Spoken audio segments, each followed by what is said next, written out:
은혜의 찬양 감사드립니다. 이제 성경 말씀을 봉독하겠습니다. 각 가정에서 온라인 생중계 예배로 참여하시는 성도님들께서도 함께 봉독해 주시기 바랍니다. 오늘 우리에게 주시는 하나님의 말씀은 요한복음 14장 12절에서 18절까지의 말씀입니다. 제가 가지고 있는 성경은 신약성경 172페이지입니다. 요한복음 14장 12절로 18절까지의 말씀을 함께 교독하시겠습니다. 제가 먼저 읽겠습니다. 하나님의 말씀입니다. 내가 진실로 진실로 너희에게 이르노니 나를 믿는 자는 내가 하는 일을 그도 할 것이요 또한 그보다 큰 일도 하리니 이는 내가 아버지께로 감이라.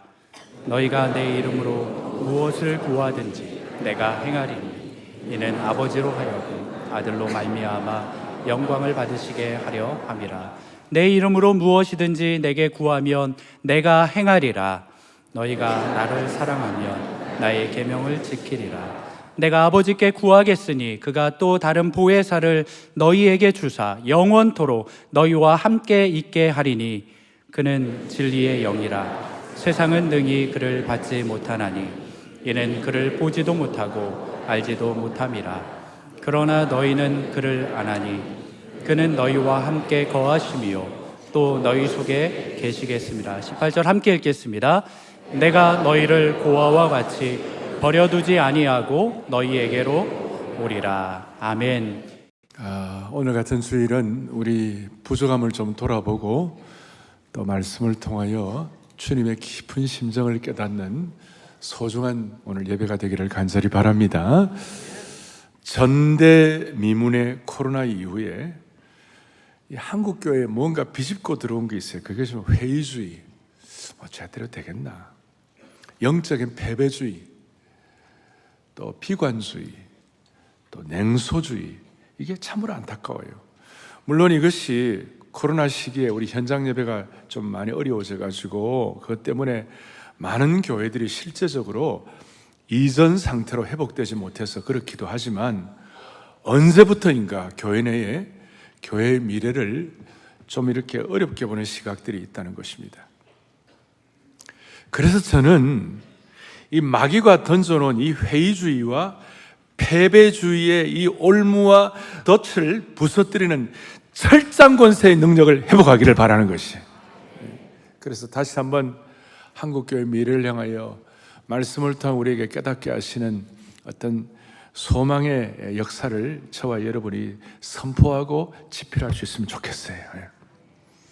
그러면 오늘 제목이 이보다 큰 것도 하리니 이보다 큰 일도 하리니 이렇게 되어 있는데, 우리가 이런 일을 할 수 있으려면 먼저 우리가 생각해야 할 것이, 여러분과 저는 어디서부터 힘을 얻는가?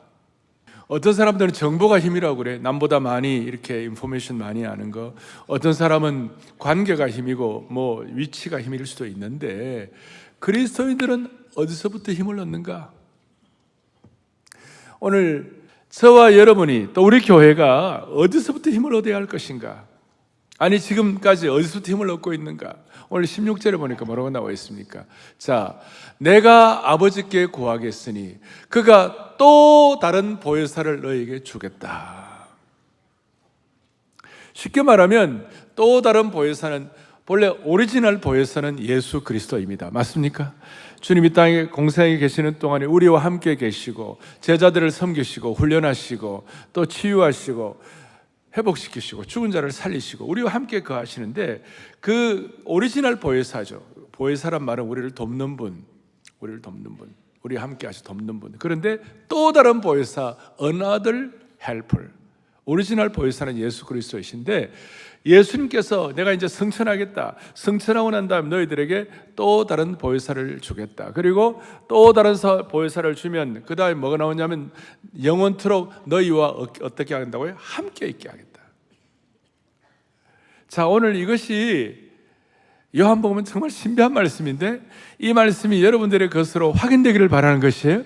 보혜사는 오셔가 너희와 함께, 이 함께란 말이 헬라어로 파라 이래 되는데, 이게 with, 우리와 함께 하시는 보혜사 성령님.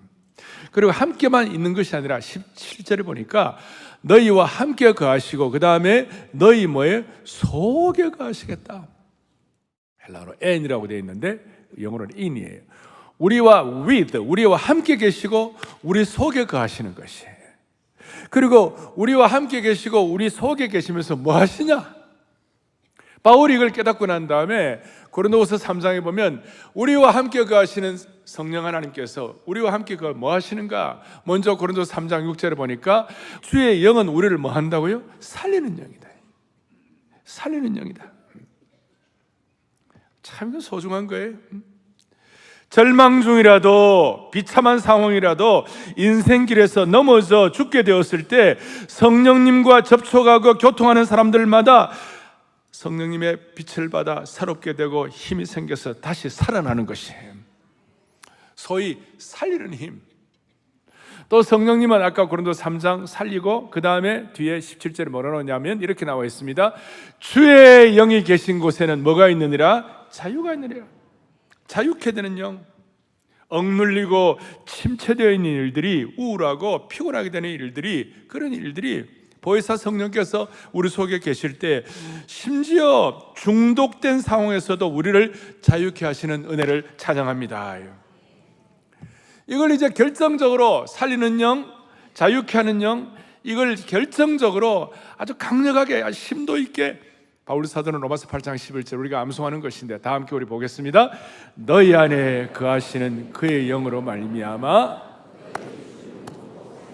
할렐루야. 오늘 이 예배 드리면서 정말 힘든 분들 그냥 이 말씀을 주께서 주시는 신비한 말씀으로 받아들이세요. 그러면 죽을 몸도 살리시리라. 우리가 알지 못하는 영적인 차원에서 놀라운 일이 벌어지기 시작하는 것이에요. 그의 영이 성령의 영으로 은하들 보혜사, 또 다른 보혜사를 통하여 너희 죽을 몸도 살리시리라. 오늘 우리 가운데 말도 안 되는 상황 가운데서 다 엎어진 분들을 죽을 몸도 살리시리라. 이걸 위하여 오늘 요한복음 14장 오늘 요절이요. 여기서는 요절이 14장 12절인데 이게 처음에는 무슨 말인지 이해가 잘 안 될 때가 있어요. 자, 이렇게 나와 있습니다. 내가 진실로 진실로 너에게 이르노니. 예수님은 독특한 언어 방식이 있는데 그것이 뭐냐면 정말 중요한 걸 말씀할 때는 Truly, truly I say to you. 내가 진실로 진실로 너에게 이른다. 헬라어로 말하면 아멘 아멘. 이 진실로죠. 아멘 아멘. 내가 너에게 이르노니. 나를 믿는 자는 주님이 하는 일도 그도 할 것이요 또한 그보다 큰 일도 하리니 이는 내가 아버지께로 감이니라. 전에 개역판에서는 이보다 큰 일도 한다 그렇게 되어 있고 옛날 관주에는 뭐냐면 나보다 큰 일도 하리니. 이건 놀라운 말씀이에요. 어떻게 보면 이해가 안 되는 말씀이에요. 다시 한번 이 본문은 무슨 복음이라고요? 요한복음이에요. 요한복음은 언어 하나하나가 단순한 말이 아니고 단순한 글도 아니에요. 요한복음 말씀 자체가 신비한 말씀이고 영의 말씀이에요. 오늘날 이 깊은 영의 세계를 모르는 현대 그리스도인들에게는 요한복음의 언어는 어떻게 보면 낯설 수가 있어요. 심지어 요한복음을 연구하는 학자들이라 할지라도 헬라 원전을 깊이 연구한다 하더라도 예수님의 언어와 이 영의 깊은 세계 이 측정할 수 없는 깊이를 다 이해할 수 없어요. 이 영의 언어, 어떻게 보면 낯선 이 언어가 성령께서 보혜사 성령으로 우리와 함께 우리 속에 계시면서 위로부터 부어주시는 능력을 주실 때 우리의 영안이 밝아져서 이 말씀이 뜻하는 바를 우리가 깨우칠 수가 있는 것이에요. 그러니까 이 말씀은 영적 세계에 어떻게 보면 소중한 반지에 박힌 다이아몬드와 같이 중요한 말씀이라고 할 수가 있는 것입니다.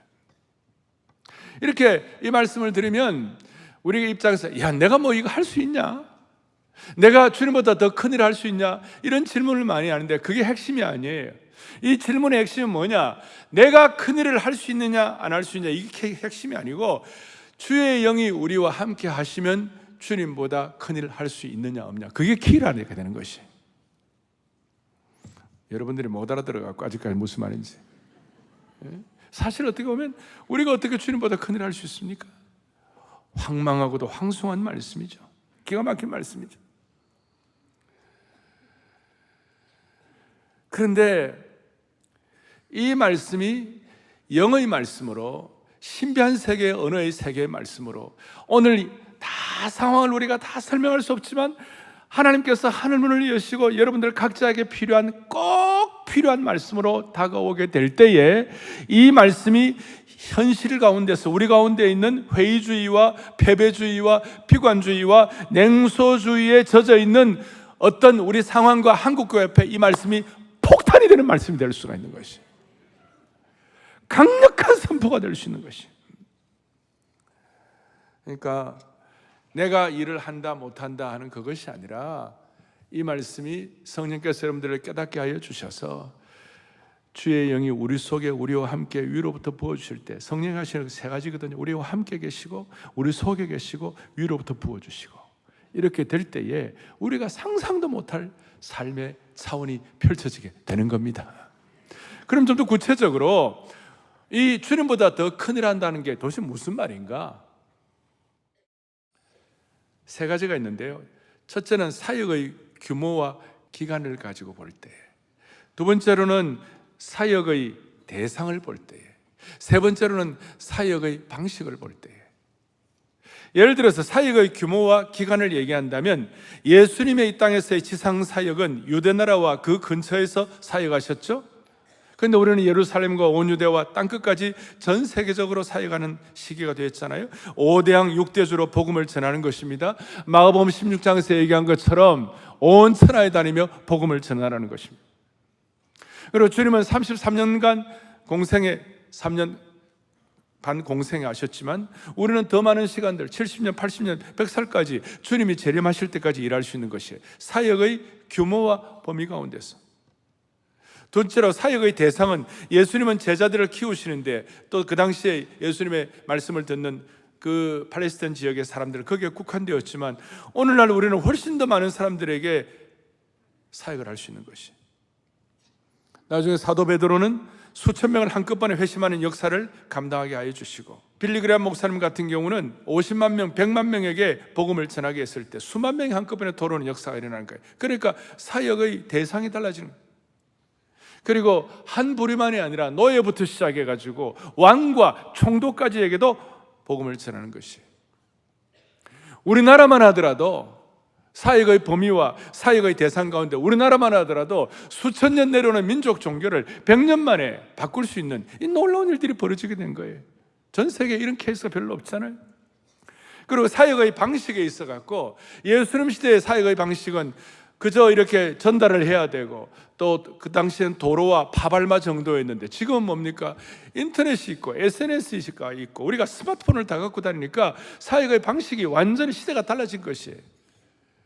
그러니까 주님이 하신 구원 사역과 질적인 사역과 그 놀라운 그 주님의 구속 사역, 이걸 말하는 게 아니라 다시요, 사역의 규모, 사역의 대상, 사역의 방식이 있어가지고 양적으로 더 커지는 사역을 감당하게 되었다는 것이. 누가 이 일을 할 것인가? 다시요, 12절에 보니까 누가 이 일을 할 것인가? 내가 진실로 너에게 이르노니 나를 많은 자는 믿는 자는. 구약에는 어떤 특정한 사람들, 성령의 역사가 특정한 사람들, 다윗이라든지 삼손이라든지 어떤 주의 영이 많은 특정한 사람들에게 있다가 잘못하면 떠나가기도 했지만, 신약에서는 보혜사 성령께서 소위 보편적인 성령의 역사가 우리에게 주어졌을 때 성령님을 통하여 예수님을 구세주와 주님으로 믿고 이 말씀이 살아계신 하나님의 말씀으로, 정확무원 하나님의 말씀으로 받아들이는 순전한 그 순종의 마음을 갖고 있는 자에게는 누구든지 믿는 자는 이 역사가 일어나게 되리라, 이것이에요. 누구든지, 나를 믿는 자는. 그리고 여러분들이 이게 오늘 이 말씀이 다 이해가 안 되어도 성령께서 여러분들을 깨닫게 해주신 은혜 가운데서 이 말씀이 여러분의 말씀으로, 여러분의 언어로, 영의 언어로, 신비한 언어로 여러분들이 고백하고 선포하게 될 때 우리 앞에 무슨 일이 벌어질지. 저는 청년 시절부터 이 말씀을 제가 받고, 나는 뭐 부족하게 짝이 없지만 어떻게 이 기가 막힌 이 말씀이 저에게는 신비한 언어로 다가왔어요.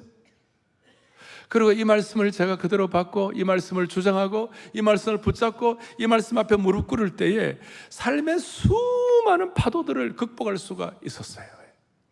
이 말씀이 제게 고백되어질 때 수많은 갓난 신고를 극복할 수가 있었어요. 제가 이 시간 묻고 싶은 게 있어요. 여러분이나 저나 오늘날 제일 큰 문제가 뭡니까? 세상의 수많은 파도 속에서 침몰되지 않을 생애의 선포, 확신, 말씀, 어떤 삶의 지진에서도 흔들리지 않을 만세반사 같은 확신, 말씀. 그래서 저에게는 이 말씀이 내가 하는 일을 그도 할 것이요 또한 그보다 큰 일을 하리니, 오늘 이 말씀을 여러분의 말씀으로 받으시기를 바라는 것이에요. 그리고 이 말씀을 제가 선포하는 것이 아니라 성령께서 여러분들에게 주신 말씀으로 받아야 되는 것이에요. 무슨 일이 일어날지, 내가 예수님보다 어떻게 더 큰 일을 할 수 있겠는가, 이런 황송한 질문이 아니에요. 나 자신에게 초점을 맞춘 잘못된 질문을 하지 말고, 나는 부족하지만 이 말씀을 하신 그분이 주님이시기 때문에 성령님을 통하여 이 말씀을 깨닫고 실천할 수 있도록 힘을 주시기 때문에, 예를 들어서 모든 족속으로 제자를 삼으라. 우리가 어떻게 모든 족속으로 제자를 삼습니까? 그 앞에 그냥 아무것도 하지 아니하고 모든 족속으로 제자를 삼으라고 하지 아니하고, 하늘과 땅에 있는 모든 권세를 내게 주셨으니 너희는 못 가서 모든 족속으로 제자를 삼으라. 그러니까 힘의 근원이 뭐냐? 모든 족속으로 제자를 삼으라고 하신 주님이시라는 것이에요. 그래서 저는 이 12절 9절 속에는 너희가 나보다 더 큰 일을 할 수 있도록 하나님께서 너희를 위해 준비하신 모든 신령한 자원을 삶으로 경험하라는 뜻이 담겨 있는 것이에요.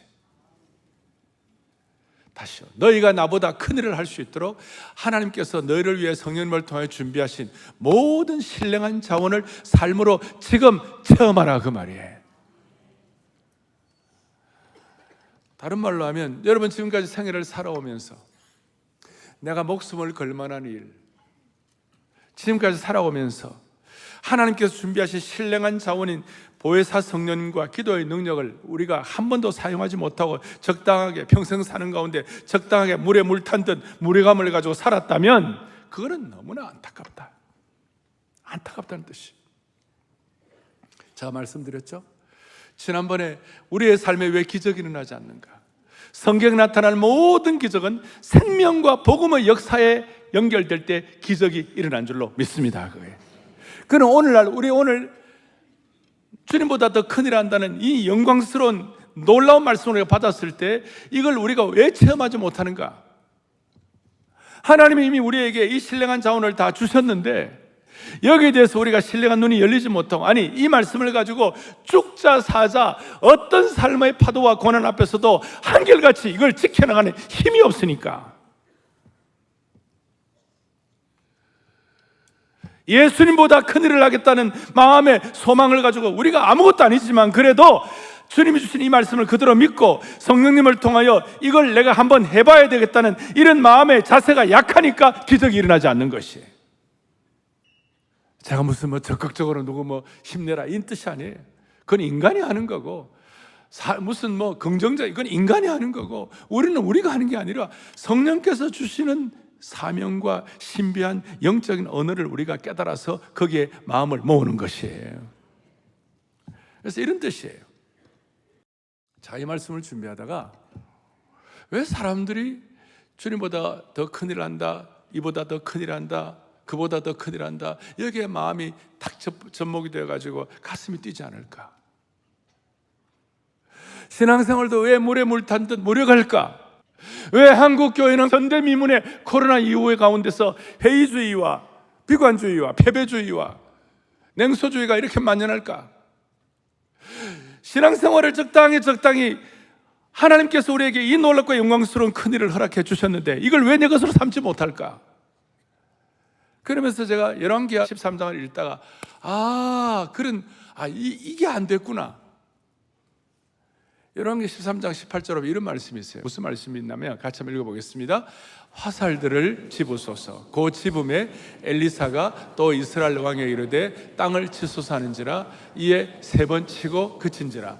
이게 뭐냐면, 자, 엘리사가 구약의 북쪽 이스라엘 그 나라의 왕국에 진짜 선지자 있어요. 그때 왕이 요아스라는 왕이었는데, 남쪽에도 요아스가 있었고 북쪽에 요아스라는 왕이 있었는데, 이 요아스가 엘리사를 진짜 의존했어요. 근데 엘리사가 지금 죽을 병에 걸렸어요. 거의 이제 힘들었어요. 그래가지고 요아스 왕이 엘리사에게 찾아와가지고 눈물을 흘리면서 이스라엘의 병거와 마병이여, 기억나시죠? 이스라엘의 병거와 마병이여, 막 애통해하는 거예요. 그리고 이제 북쪽 이스라엘은 뭐 남쪽도 그렇지만 아람국이라는 어마어마하게 큰 대국의 폭력과 그다음 공격과 침입을 받아서 늘 나라가 풍전등화 같은 거예요. 그나마 엘리사가 있어가지고 막아줬는데, 엘리사가 만약에 죽으면 자기가 어떻게 될까 생각하니까 요아스 왕이 기가 막혀가지고 이스라엘의 병거와 마병이 어떻게 하면 좋겠냐고. 그러니까 엘리사가 뭐라고 하냐면 화살을 가지고, 활의 화살, 이 화살은 구원의 화살이다, 이 구원의 화살을 가지고 땅을 치라고. 그러니까 요아스 왕이 땅을 몇 번 쳤어요? 3번을 쳤어요. 엘리사가 너무 안타까워가지고, 왕이여, 하나님의 사람이 노예같고 엘리사가 노예같고 왕이 대여섯 번을 쳐야 되는데, 그러하였다면 왕이 아람을 진멸하기까지 쳤으리이다. 3번만 치니까 적당하게 아람을 적당하게 맞고 겨우겨우 맞고, 대여섯 번을 치면 아람 왕을 다 이렇게 패퇴시켰을 것인데, 그것이 너무 마음이 아파가지고. 그러면 이것이 오늘 요한복음의 신비한 말씀과 어떻게 연관이 될 것인가? 이 말씀을 듣고 여러분 그렇게 되면 되겠나? 또 나는 뭐 적당히 그래도 은혜로 사네? 한 번, 두 번, 3번 치는 거예요. 근데 이 말씀이 내 말씀이 돼가지고, 힘들고 어려워도 이 말씀이 내 말씀이 돼가지고, 이 말씀을 가지고 내 생에 어렵고 부족함이 많아도 5번 치고 6번 치고 됐으면 7번도 치고, 포기하지 말고 내 힘이 아니라 내 속에서 위로부터 나와 함께 하시는 성령의 힘을 가지고 처벌하는 것이에요. 저는 이 말씀이, 저는 늘 부족했지만 이 말씀이 저에게는 큰 약속의 말씀 중에 하나가 되었어요. 내가 뭔데, 난 아무것도 아니지만 뒤에 이제 내 이름으로 구할 때, 주님 앞에 기도하고 성령의 힘을 의지하여 주님 앞에 기도할 때 그보다 큰 일을 하리니. 제가 이제 청년 대학생 사역을 하는데, 진짜 나는 뭐 그 당시 신학교를 다니는 사람도 아니었고, 그런데도 불구하고 대학부를 맡아가지고, 그 당시에 우리 교단에서 제일 큰 대학부를 맡았어요. 나는 너무 아닌 거야. 나는 너무 부족한 거야. 그러나 나도 청년의 약점도 있고 다 부족함이 있는데, 그러나 그 모든 것들 가운데서도 어떻게 하면 적당히가 안 되는 거예요. 그래서 저희 대학부에 주보가 있었는데, 주보 이름이 성인들이라는 주보가 있었어요. 그 당시에 이제 한국교회 좀 유명한 주보였는데, 주보를 2,000부를 발행했어요. 그 당시에 2,000부를 발행하는데, 그 2,000부에 제가 1년 반 동안 하나님을 향한 열망과 그 응답들이라는 연재를 제가 했어요. 매주일마다. 82년 3월 1일 결혼식이었는데, 결혼한 날 앞에 놓고 그 주보 담당자가 연재 계속 안 하면 잠깐 못 간다 그러는 거예요. 결혼식 하는 날 당일날. 그러니까 지금도 선연하게 하나, 결혼식 하는 날 당일날 3월 1일 아침 새벽 2시까지 그 원고를 쓰고 있었어요. 결혼식이 얼마나 중요합니까? 그런데 결혼은 잠깐 갔다 오는 거예요, 그냥. 난 지금도 그래서 이제 이 신부 측에서 저한테 이제 이 셔츠를 일단 마련해 줬는데 한 번도 안 입어봤어요. 그러니까 내게 안 맞아가지고, 그날 결혼생활 계속 안 맞아가지고 있잖아요. 한 번도 안 입어봤으니까. 지금 제가 그 글을 한번 읽어보니까, 지금도 보니까 뜨거워. 지금도 보니까, 야, 이거 어떻게, 그때 만 26이었는데 26살 때 어떻게 그걸 쓸 수 있었나? 그러면서 제가 그게 82년 3월 1일이었는데 82년 3월 1일부터 한 10년간 한국교회가 어마어마하게 부흥을 한 거예요. 사람들은 이런 얘기를 하면 이게 내가 될까 안 될까 이걸 고민한다니까. 그게 아니고 오늘 나와 함께 계시고 내 속에 계시고 내 위로부터 부어주시는 그분이 역사하시면 그걸 믿는 자는 신비한 언어의 영안의 눈이 열리면 하나님이 일하시는 것이에요. 나를 믿는 자는 내가 하는 일을 할 것이요 그보다 큰 것도 하리니. 사역의 대상, 사역의 범위, 사역의 기간, 놀라운 일들이 벌어지는 거죠. 여러분, 이런 말씀을 통해 다시 한번 한국교회에 임한 이 잘못된 이 회의주의와 패배주의가 극복되기를 간절히 바랍니다. 80년도 이후에 10년 동안, 80년대 중반에 누가 나한테 말했어요. 한국교회 워낙 보네. 당시에 강남은요, 80년대 중반 후반 강남에 유행어가 있어요. 그게 뭔지 알아요? 아직까지 교회 안 나가나? 이게 유행어였어요. 어느 순간 좀 부족함이 생겼는데 어제 다시 마음 다 해가지고 다시 새롭게 해가지고 6번, 7번을 내리칠 수 있는, 우리에게 주신 사명의 화살을 내리칠 수 있는 은혜를 주시기를 바랍니다. 그럼 이걸 적용하겠습니다. 여러분, 다시요, 내 힘으로 내리치는 것이 아니라 베드로처럼 말씀에 의지하여 내리치는 것이고, 우리에게 주시는 말씀의 화살, 사명의 화살을 내리치는데, 이 말씀이 우리의 중앙선이에요. 그걸 가지고 내리치는데 어떻게 하느냐? 개인적으로는 우리가 이 강남에 사시는 분들 가운데 어떤 분들은 여기 상위 1%도 계실 거예요. 사회적으로나 학문적으로나 여러 가지 면에서의 상위 1%가 계실 거예요. 그러나 우리 대부분 99%는 평범한 사람들이에요. 그런데 평범한 우리가 남들이 보기에 아무것도 아닌 것 같아도 오늘 이 말씀을 내게 주신 말씀으로 받고 여러분들의 생애에 말씀의 화살을 6번, 7번 내리치는 순간 뭔가 달라지게 될 것이에요. 그럴 때 평범한 부부가 인생을 낭비하지 않게 되고, 그리고 평범한 부부가 사명을 가지고 자녀들을 믿음으로 키우게 되고, 자녀들을 토요 비전 새벽 예배에 데리고 나가지고 1번, 2번, 6번 내리칠 때 그 아이들을 통하여 하나님이 일하시는 것이에요. 내 인생을 위하여 6번의 화살을 내리칠 때에 하나님이 일하실 것이에요. 그러면서 제가 더 생각이 뭐냐면, 저희 아파트 문에다가 뭐가 딱 되어 있냐면요, 사랑의 교회라는 교패가 있어요. 이게 어떤 면에서 우리의 아이덴티티가 된 거예요. 제가 그 교패 붙이고 위에 층간소음 있을 때 밑에서 쿵쿵 할 수 있겠어요? 조심하죠.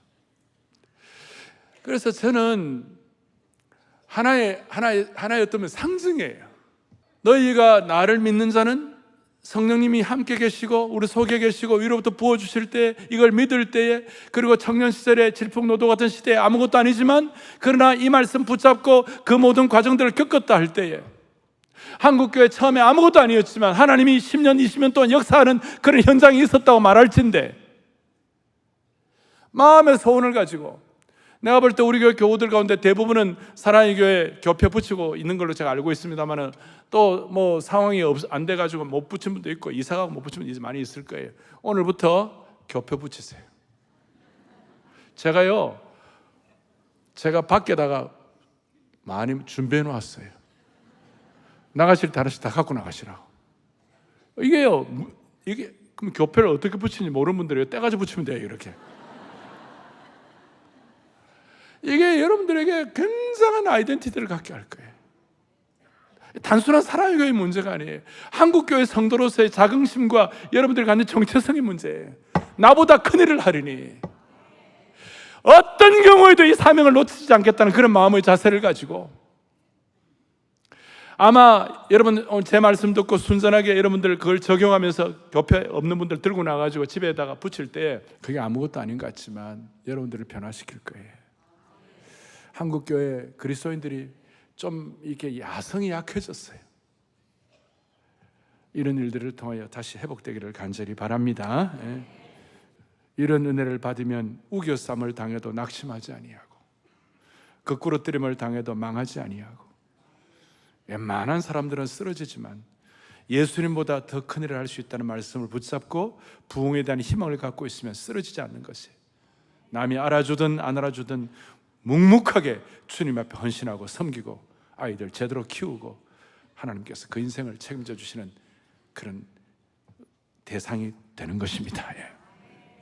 교회도 마찬가지. 우리가 지금 기도하는 가운데 7천 기도 용사를 가지고 우리가 7천 명 우리가 하잖아요. 근데 우리가 기도하는 건 무슨 생각이 들었냐면, 야, 7천 명 어른들만 하면 되겠나? 다음 세대에도 7천 기도 용사가 나오게 하여 주십시오. 이 교회를 위한 기도의 제목이에요. 그리고 하다 보니까 더 은혜가 생기는 거예요. 하나님, 우리가 믿음의 4세대가 우리가 이런 기도를 해야 되는데, 하나님 아버지, 믿음의 4세대 가운데 60대 이상도 7천 기도 용사. 지금 제일 좀 이렇게 막 이념적인 갈등을 가지고 고통하는 40, 50대도 7천 기도 용사. 대학 청년부 20, 30대도 7천 기도 용사. 10대하고 어린아이들도 7천 기도 용사. 합계 몇 명이에요? 계산이 안 돼요? 7천, 2만 8천 명. 사랑의 교회 2만 8천 명의 기도의 용사들이 생기기 시작하면 우리나라 부흥 되겠습니까? 안 되겠습니까? 되겠습니까? 안 되겠습니까? 이게 우리가 믿음이 되는 것이에요. 다시요, 내가 할 수 있느냐 없느냐가 키가 아니라니까요. 82년도에 그 아무것도 없을 때, 아까 제가 말했 결혼식이 주가 아니고 결혼식은 잠깐 갔다 오는 거라니요. 갔다 오는 거. 그런 마음으로 우리가 전력 투구를 할 때 하나님 어떻게 역사하실까? 전 세계 교회, 미국 교회 힘이 있지만 여러분, 전 세계 교회 정치, 경제, 사회, 경제, 문화 모든 영역에서 자리가 잡힌 교회, 그래도 대한민국 교회가 넘버 2가 되는 거예요. 한국 사회가. 그래서 우리 한국 교회가 바로 가면 이 민족도 바로 가는 것이에요. 우리 민족에 대한 것도 마찬가지입니다. 개인도 교회도 우리 민족도. 저는 기도하고 있어요. 주여 2030년에는 통일되게 하여 주십시오. 기도도 못합니까? 7년 내 평양에서 특세하게 해달라, 그렇게 기도하는 것이 하나님께서 필요하면 역사해 주실 것입니다. 다시요, 7천 기도 용사 정도가 아니라 7천 기도 용사. 이 일을 위하여 우리가 뭘 할 수 있습니까? 오늘 13절 14절에 이렇게 나와 있습니다. 내 이름으로 무엇이든지 내게 구하면 내가 행하리라. 너무나 신비한 말씀이에요. 이 말씀을 여러분 possibility thinking 그런 개념이 아니에요. 보혜사 성령의 역사가 있을 때, 너희가 내 이름으로, 주님의 이름으로 무엇이든지 구하면 내가 시행하리니. 구약에는 아까 특별한 사람들에게만 받는 성령의 역사였지만 신약은 보편적 성령의 역사가 있어가지고 우리가 이게 마음을 열고 지금 살아계신 하나님의 말씀을 믿고 우리가 신뢰하면 하나님이 일하시는 것이에요. 구약에서는 성막에 등불을 끄지 말라고 그랬어요. 그래서 사무엘이 성막에 등불을 끄지 않는 것이 그의 사명이었어요. 사무엘에게 하나님이 나타나실 때, 사무엘의 등불을 끄지 않을 때, 그가 할 역할을 했을 때 하나님이 사무엘의 역사하시고 다윗 왕국을 세우는 역할을 감당하게 되었어요. 오늘 우리의 삶에, 우리의 인생에 등불을 끄지 않는 것이 뭡니까? 그게 기도예요. 7천 기도의 용사가 될 때 우리의 삶의 등불이 꺼지지 않는 것이에요. 이런 비전이 약화되지 않는 것이에요. 모라비안 교도들은 이거 깨닫고 100년 동안 기도의 불을 끄지 않게 해가지고 세계 선교의 문을 여는 영광스러운 역할을 진전도로 백작과 함께 했고, D.L. 무디와 함께 일했던 R.A. 토레이 박사는 시카고 모디 신학교와 그 다음에 LA에 있는 바이올라 대학교 같이 해서 3년 동안 토요일마다 기도의 재단을 쌓았더니 그 은혜가 영국의 캐직 상역으로가 캐직 사경에 5천여 명의 1902년도 7월 달에 5천여 명의 사역자들이 막 기도할 때 그 기도의 능력이 인도로 갔다가 그 다음에 평양으로 갔다가 한국교회 부흥으로 이어지게 된 줄로 믿습니다. 기도의 불을 꺼지지 말라. 하나님의 임재와 하나님의 인도가 있는 이 기도의 불을 꺼뜨리지 말라. 성령의 역사를 통하여. 그래서 오늘 이 시간 때문에 저와 여러분 한국교회가 회복을 넘어 부흥으로 가는 은혜의 초석을 든든히 내리는 놀라운 축복을 한 분 한 분 맞춤의 은혜로 허락해 주시기를 축원합니다. 두 손을 펼치시고 주의 용사된 나에게 주의 일을 맡겨주십시오. 한 번이 아니라 세 번이 아니라 안타깝게도 세 번이 아니라 5번, 6번, 7번을 기도에 말씀에 화살을 가지고 내려치는 축복이 있기를 바랍니다. 기도 용사된 나에게 기도 용사된 나 주의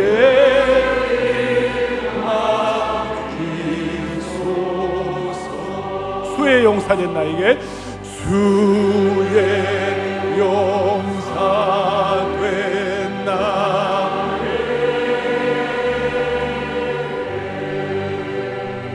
수의 오늘 말씀 그대로 받습니다. 말씀 용사된 나에게 말씀 용사된 나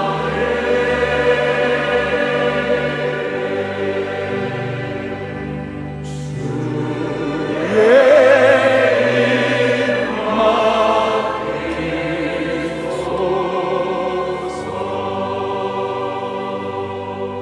가슴에 손을 얹고 기도하겠습니다.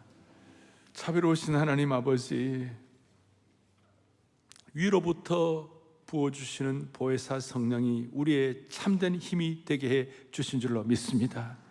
이 힘을 가졌을 때에 우리의 마음속에 비집고 들어온 모든 회의주의, 패배주의, 비관주의를 완전히 부서뜨려 주시옵소서. 이 말씀 가지고 다시 한번 한국교회 회복을 넘어 부흥을 위한 말씀의 화살을 6번, 7번을 치는 능력을 체험하게 하여 주시기를 원하옵나이다. 그리고 생명을 걸만한 믿음과 충성과 열정을 회복하게 하여 주시옵소서. 한국교회가 바로 가야 이 민족이 바로 가는 줄로 믿사오니 겉으로 드러난 한국교회 6만 교회뿐만 아니라 보이지 않는 무형교회는 우리 자신도 바로 가게 하여 주셔서 이 민족의 방향이 참으로 새롭게 지필될 수 있도록 은혜 위에 은혜를 부어 주옵소서. 할렐루야. 오늘 엎어지고 답답한 그런 힘든 환경에 계신 분이 있다면 이 말씀으로 완전히 회복하게 하여 주시옵소서.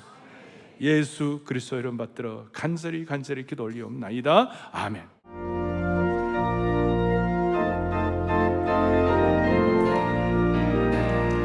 빈들의 마른 불같이 식은 나의 영혼 주님의 약속한 성령 간절히 기다리네 가물어 메마른 땅에 장미를 내리시는 성령의 장미를 부어 새 생명 주옵소서.